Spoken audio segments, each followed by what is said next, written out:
Bonjour, bienvenue sur ma chaîne YouTube. Véronique Wagner, astrologue. Je vais vous parler aujourd'hui d'un sujet fort différent de mes vidéos habituelles qui ont pour principe de parler de l'actualisation de la météo de notre ciel. Eh bien, j'entame un cycle de vidéos qui me tient particulièrement à cœur et qui me fait grand plaisir de développer pour vous, qui est le cycle des vidéos sur toutes les relations d'âme à âme, que pour introduire aujourd'hui, je ne peux traiter sans aborder la question aussi des familles d'âmes, parce que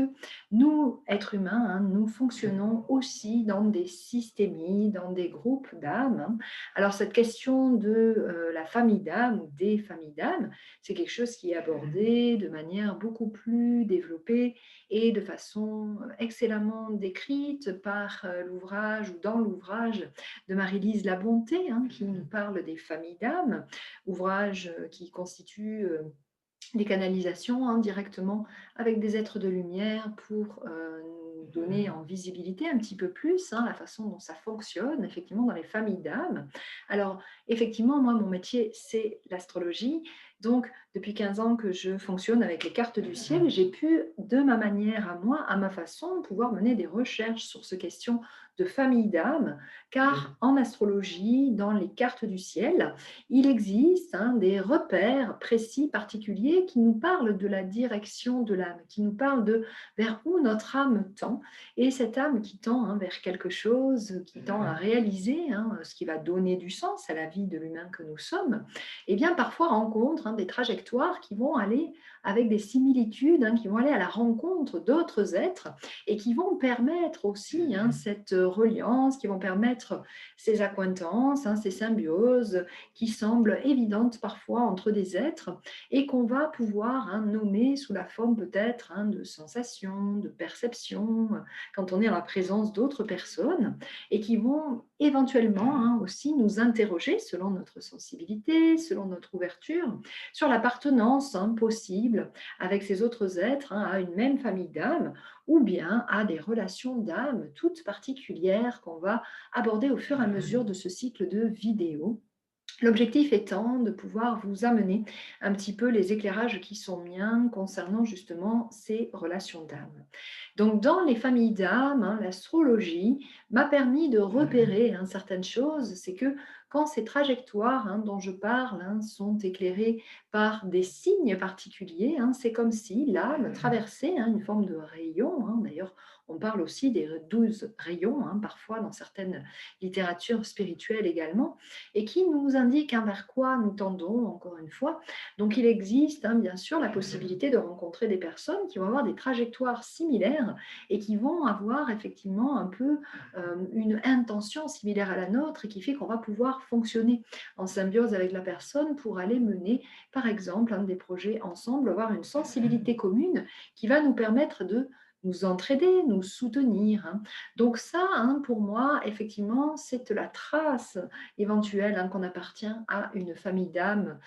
similaire. Alors, ce que j'ai pu regarder, pour ceux qui font un petit peu d'astrologie, c'est que, par exemple, les axes nord, nord, sud de notre carte du ciel peut nous donner des indices un petit peu sur le type de personne ou le type je dirais, de sensibilité avec lesquelles on peut avoir à réaliser des choses communes. Et donc, dans ces sensibilités communes, on va trouver, par exemple, des trajectoires dans les mêmes signes astrologiques. Mais pas seulement, puisque de mon expérience, ça a été très riche pour moi de découvrir ça aussi avec des amis qui m'étaient, par exemple, très chers. Parfois, ce n'étaient pas les signes qui étaient communs dans les trajectoires d'âme, mais par exemple les maisons astrologiques, qui sont quand même des domaines concrets de notre vie, dans lesquels on a à œuvrer quelque chose qui va donner un résultat matérialisé, incarné. Donc, les maisons astrologiques qui concernent les nœuds, qu'on appelle les nœuds lunaires en astrologie, nœud nord, nœud sud, peuvent aussi donner des indications de personnes qui vont se rapprocher parce qu'ayant des objectifs à réaliser et pouvant s'entraider. Donc, tout ça, pour moi, ça peut être trace aussi de certaines familles d'âmes ou de certaines accointances entre les personnes pour pouvoir œuvrer un petit peu d'un même concert ou d'une tonalité qui va se rapprocher, qui va former une symbiose. Donc l'objectif de cette vidéo aujourd'hui n'est pas de vous donner le détail de chacune des familles d'âmes possibles, ni de pouvoir non plus vous donner dans la même vidéo le détail de ce que j'ai pu, moi, concevoir par rapport aux relations d'âme, mais simplement d'introduire en vous annonçant un petit peu ce cycle de vidéos et en vous partageant un petit peu déjà la sensibilité qui est la mienne par rapport à ces familles et relations d'âme. Parce que ces relations d'âme, eh bien, on les nomme effectivement par des termes qui sont un petit peu devenus génériques, qui sont devenus l'apanage d'énormément de variations, je dirais, qui sont offertes ici sur Internet, sur YouTube, sur le web, dans des articles, un petit peu partout. Donc ces relations d'âme, elles sont nommées souvent âme sœur, on peut lire aussi âme jumelle et on peut lire aussi flamme jumelle. Donc mon propos aujourd'hui est de venir vous éclairer sur le fait également que avec mon expérience d'astrologue, j'ai pu saisir que ce ne sont pas du tout en fait les mêmes types d'acquaintances dans les cartes du ciel. On ne trouve pas du tout les mêmes traces. Ce n'est pas par les mêmes biais que ces différentes relations d'âme vont venir s'accointer, vont venir effectivement se rencontrer. Elles n'auront pas les mêmes trajets du tout, ce ne seront pas les mêmes parcours du tout, et elles n'auront absolument pas non plus, je dirais, les mêmes modalités existentielles entre elles. Donc, on ira voir dans ces cycles de vidéos, effectivement, tout ce qui va concerner les âmes sœurs, les âmes jumelles et les flammes jumelles, qui seront le sujet principal d'ailleurs de ce cycle de vidéos, puisque j'ai pu moi-même vivre une expérience, je vis toujours une expérience très forte de flammes jumelles suite à une rencontre qui a complètement bouleversé ma vie en 2019 et qui m'a amené justement à ces recherches très approfondies sur les cartes afin de saisir ce qui se jouait dans ces différents types de relations. Donc nous pouvons à présent, par le biais de l'astrologie, qui est une lecture parmi tant d'autres, nous pouvons lire les différences entre ces différents types de relations d'âme et il m'est très heureux, très joyeux de pouvoir vous partager cela dans les prochaines semaines qui suivront. Donc, ce que je peux déjà vous en dire d'ores et déjà de ma compréhension, de la façon dont moi, j'ai pu vivre déjà de l'intérieur ces expériences différentielles, il y a des éléments qu'on peut déjà porter à connaissance sans rentrer dans le détail ou sans rentrer dans l'exploration un petit peu plus profonde de ce qui se joue dans les cartes astrologiques. Il y a déjà, pour commencer, eh bien, le fait que qui dit âme sœur dit variété possible dans le type de relation. C'est-à-dire que les âmes sœurs, ça peut concerner tout aussi bien effectivement un couple que ça peut concerner aussi eh bien, des amis ou même voire des personnes d'une même famille, famille je dirais humaine, famille incarnée. Donc en effet, les âmes sœurs ont une variété d'expressions dans la possibilité d'être au contact l'une de l'autre qui va être beaucoup plus varié, l'éventail sera beaucoup plus vaste que les autres types de relations d'âme à mon sens. Et ce qui est commun avec ces âmes sœurs, ce qu'on va trouver dans les cartes astrologiques, on ira là aussi le voir un petit peu plus en détail, on va trouver plutôt des accointances, c'est-à-dire des signes astrologiques qui résonnent entre eux, des facilités de compréhension, d'où le fait qu'on peut parler souvent de télépathie, qu'on peut parler de choses de fluidité entre les âmes sœurs, de choses qui sont évidentes, comme ça, un petit clin d'œil forcément qui va vous paraître une évidence. Et ces personnes qui se comprennent sans même se parler, pour moi, sont plutôt typées âmes sœurs. Donc on verra que dans les cartes astrologiques, il y a beaucoup de points communs, il y a beaucoup de choses qui se relient et que la symbiose est aisée au final entre les âmes sœurs. Donc d'où le fait aussi qu'on peut plus facilement, je dirais, trouver ou rencontrer plusieurs types d'âmes sœurs dans notre vie et que le chemin soit jonché finalement d'âmes avec lesquelles on va se sentir vibratoirement d'approche. Et puis, donc, pour tout ce qui est des âmes jumelles et flammes jumelles, alors déjà, vous dire que de mon point de vue, ça n'est absolument pas la même chose. Souvent, on entend tout mélanger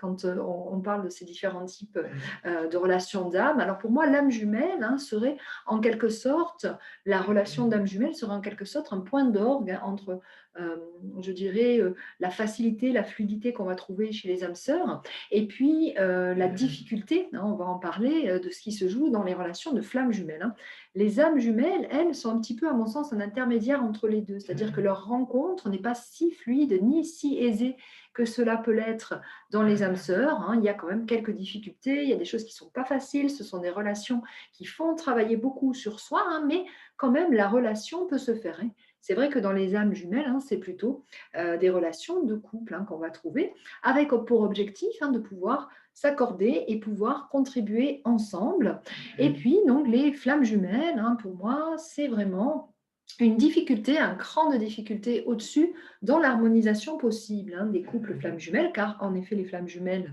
ça se passe au niveau de relations de couple, et les flammes jumelles, ce sont des couples qui, par définition, vivent des difficultés pour se rencontrer et pour pouvoir incarner dans ici, notre monde terrestre, leur relation d'amour, avec une variabilité là aussi très grande, une infinitude de possibles, dans lesquels c'est comme si l'univers s'arrangeait pour faire en sorte, semblerait-il en tout cas au départ, que les choses soient par définition compliquées entre les flammes jumelles. Donc, ce sont toujours des protagonistes et qui ont des systèmes de vie ou entre guillemets incompatibles, en tout cas d'un premier regard qui semblerait incompatible, ou qui vont de toute façon entre guillemets, galérer, il n'y a pas d'autre mot, pour pouvoir aller au contact l'un de l'autre de façon fluide. Donc ces flammes jumelles, moi ce que j'en ai exploré, ce que j'en ai vraiment recherché à travers, maintenant depuis un peu plus d'un an et demi que je cherche dans différentes cartes, eh bien c'est que dans les cartes du ciel, on ira le voir là aussi, il y a quelque chose qui n'est pas du tout, même je pourrais dire, ce serait plus simple, qui n'est pas du tout dans une symbiose facile, pas du tout. Quand vous mettez deux cartes de flammes jumelles ensemble, eh bien, on trouve en astrologie des oppositions, des carrés, des choses qui ne sont pas simples à résoudre entre les personnes et qui, au contraire, dénotent des grands contrastes en fait, de personnalité. Vraiment, ce qui fait que ça donne des rencontres d'égos au sommet, des égos qui sont un peu électrisés par cette rencontre un peu du troisième type, de se dire, mais bon sang, comment fonctionne cet autre qui est là? Et en même temps, on trouve dans ces cartes de flammes jumelles des points d'accroche, comme, si vous voulez, des trombones entre les deux êtres, qui, malgré les grandes différences, donc je fais ça parce que ce sont soit des oppositions ou des carrés, il va y avoir des points d'acquaintance, des points d'accroche comme ça, qui vont, eh bien, un petit peu les relier, ces flammes jumelles, et qui vont faire que là où normalement des personnes complètement différentes passeraient à côté l'une de l'autre en se disant, mais je passe mon chemin, c'est pas la peine, vont malgré tout les relier. Et donc, ces flammes jumelles vont avoir des types de relations dans lesquelles tout ce qui va être de l'ordre de l'énergétique, de l'impalpable et du subtil va entrer en ligne de compte de façon très prégnante. Donc, pour ceux qui connaissent déjà cette dialectique flamme jumelle, pour ceux qui vivent une relation flamme jumelle, cela ne sera pas étonnant pour vous. Vous allez vous y retrouver de façon évidente, je pense, dans ces descriptions, de façon à ce que, de toute manière, cela soit, je dirais, un petit peu en harmonie avec ce qu'on lit et ce qu'on voit un petit peu partout dans tous les types de lectures liées aux flammes jumelles. On va retrouver ces mêmes dialectiques. Donc, qu'est-ce que l'astrologie propose de complémentaire aux autres lectures existantes, puisque pour moi, il est important de vraiment utiliser tous les outils à notre disposition pour pouvoir comprendre un petit peu ces types de relations. L'astrologie va avoir cette lecture qui permet bien, de comprendre le fonctionnement de l'un et l'autre des protagonistes, qui va permettre aussi de saisir à quel endroit chacun peut faire un bout de chemin vers l'autre pour comprendre comment fonctionne la personnalité de l'autre, puisque comme vous le savez, dans une carte du ciel astrologique, on lit le fonctionnement de chaque personnalité. Donc il va y avoir la possibilité d'aller véritablement à la rencontre de la dialectique opposée à la sienne, d'où le fait que les flammes jumelles sont en réalité une expérience de vie qui nous fait fortement travailler sur soi, qui nous met, il faut bien le dire, au ras de terre, pour ceux qui l'ont connu, Je pense qu'on ne peut pas dire autrement, mais parce que justement, ça nous met à la renverse, hein, vraiment. Et quand je dis à la renverse, ça nous fait rencontrer des types de personnalités qu'on n'imaginait même pas possible d'entrer dans notre champ énergétique, hein. Donc, on est très loin, par exemple, des flammes jumelles, hein, qui, elles, pardon, des âmes sœurs, hein, justement. On est loin des âmes sœurs, hein, qui, justement, ont une symbiose aisée, hein. Donc là, avec nos flammes jumelles, hein, on est dans quelque chose qui tend à être en difficulté pour s'accointer, justement, et c'est tout le parcours de la flamme jumelle que d'aller à la rencontre de son autre, aussi différent soit-il, hein. Donc, on parlera, hein, de tout ça en détail dans la série de vidéos que je vous proposerai, et donc en particulier concernant les flammes jumelles, hein, mon objectif sera aussi de vous permettre de prendre des repères, y compris dans votre carte individuelle, parce qu'on n'a pas toujours la possibilité d'avoir la carte du jumeau, on ne connaît pas toujours sa date de naissance, on connaît peut-être encore moins, hein, le lieu, l'heure de naissance. Alors sachez que déjà avec la date, hein, on a quand même des indications premières avec les planètes dans les signes, on a quelques détails possibles d'ores et déjà. Et puis, bien sûr, quand on connaît toute la dialectique de la carte de l'autre, ben, c'est encore plus précis, bien sûr, hein. Mais déjà, avec une première, je dirais, lecture de votre carte à vous, eh bien, l'astrologie, hein, en tout cas, dans la façon dont j'ai mené ma recherche, dans la façon dont je pratique l'astrologie, pourra d'ores et déjà vous donner des outils pour comprendre comment vous-même vivre cette relation, cette expérience, hein, de relation d'âme, car des ressources personnelles se trouvent déjà dans votre carte du ciel. Si vous vivez ce type de relation, ça n'est pas un hasard, c'est que vous avez quelque part à l'intérieur de vous les ressources, la possibilité pour mener ce parcours, pour mener ce chemin, bien entendu, hein. Donc, déjà dans une carte du ciel individuelle, on va pouvoir trouver des véritables pépites d'or, hein, pour aller saisir un petit peu ce qui véritablement chez nous, hein, est appelé, qu'est-ce qui est mis en relief, qu'est-ce qui est mis comme ça en exergue dans ces relations d'âme, et qui peut effectivement nous apporter un parcours totalement initiatique, un parcours de, je dirais, révélation de nous-mêmes aussi, à travers la rencontre de cet autre, hein, quel qu'il soit, que ce soit dans les relations, eh bien, d'âmes sœurs, de relations d'âmes jumelles et de flammes jumelles a fortiori, hein, puisque la flamme jumelle, c'est vraiment le niveau, je dirais, de difficulté, comme dans les jeux vidéo, hein, le plus, le plus difficile, hein, puisque là, on part d'une dialectique où il n'y a pas les points d'accroche, hein, qu'on a dans les autres relations. On est dans quelque chose où il y a vraiment de la difficulté. Et pourtant, hein, on a quelques avantages aussi, hein, c'est que les points de reliance énergétique sont si forts, comme vous le savez, si vous lisez et regardez, hein, les vidéos des flammes jumelles sur YouTube avec les diverses personnes qui partagent du contenu, eh bien on le sait, hein, il y a quand même là-dedans d'autres ressources. Ça en appelle en réalité, quand on regarde les cartes du ciel, à des points de joncture qui ne sont pas ordinaires, hein, qui ne sont pas les points de joncture que l'on trouve dans les relations classiques, hein, puisque en astrologie, on a la possibilité à tout moment de faire des comparaisons de thèmes. Et je l'avais déjà partagé, ma vision des choses là-dessus, c'est que dans des comparaisons de thèmes, il n'y a pas forcément à dire est-ce que les personnes sont compatibles ou incompatibles. Bien sûr, on peut dire, bon, ça c'est plus facile que ça. La question va être de quelle est la tolérance, quel est le chemin mutuel que l'on peut faire l'un envers l'autre, hein, pour pouvoir comprendre comment nous fonctionnons. Donc voilà un petit peu l'objectif, hein, de cette série de vidéos que je vous propose vraiment avec joie, hein, et avec grand bonheur, car ayant pour ma part, hein, à mon actif maintenant un parcours de flammes jumelles, hein, effectivement pas si vieux que ça, hein, mais de un peu plus d'un an et demi, et ayant vécu de très nombreuses étapes, hein, dans cette relation de flammes jumelles avec plusieurs séparations et plusieurs phases, hein, de retrouvailles, eh bien,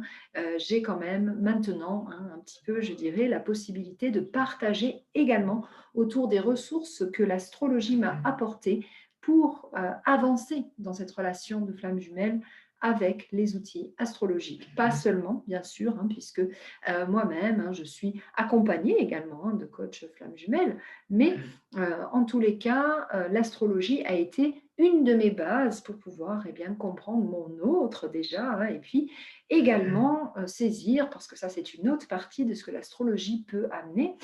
saisir aussi que nous sommes, hein, dans ce système, hein, tous, nous les êtres humains, compris dans un système de symbiose avec les cycles du ciel, et que À l'intérieur des cycles, on a aussi des clés. Bonne nouvelle pour vous qui vivez des relations d'âme, on a des clés également pour se repérer dans le temps, hein, par rapport à ce fameux parcours, hein. Donc, il est passionnant d'aller visiter, par exemple,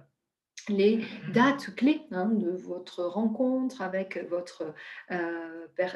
relation d'âme, les dates importantes, hein, de ce que vous avez pu vivre avec cette personne de relation d'âme, parce qu'on va trouver du coup les clés, les trombones, hein, comme je dis, hein, les systèmes qui vous accrochent l'un à l'autre pour saisir vers où vous pouvez tendre pour avancer. Et puis on aura effectivement, grâce à l'astrologie, des dates clés qui peuvent également nous donner un peu une perspective également pour sentir un petit peu comment le parcours peut se faire. Alors, bien sûr, hein, l'astrologie n'est pas de la voyance, on le redira jamais assez. On ne va pas vous dire à telle date, hein, votre autre va vous revenir, ou vous allez être en réunion, en fusion, etc. Par contre, on va pouvoir un petit peu donner une forme de chronologie déjà avec des moments clés dans lesquels, si vous voulez, la météo personnelle, hein, parce que là, on est avec des dialectiques bien personnelles. C'est la raison pour laquelle je ne donnerai pas de guidance collective, hein, sur cette série de vidéos. Les, je dirais, repères personnels, hein, vont pouvoir d'ores et déjà vous donner aussi en astrologie un petit peu, hein, des tendances pour pouvoir saisir un peu comment le parcours peut s'effectuer. Voilà donc pour cette première vidéo de présentation donc sur l'introduction, hein, de cette série de vidéos à propos des relations d'âme à l'intérieur du fait, hein, que nous sommes tous déjà dans des familles d'âmes. Vous retrouve avec grande joie d'ici quelques jours pour la suite de cette série de vidéos. Au revoir.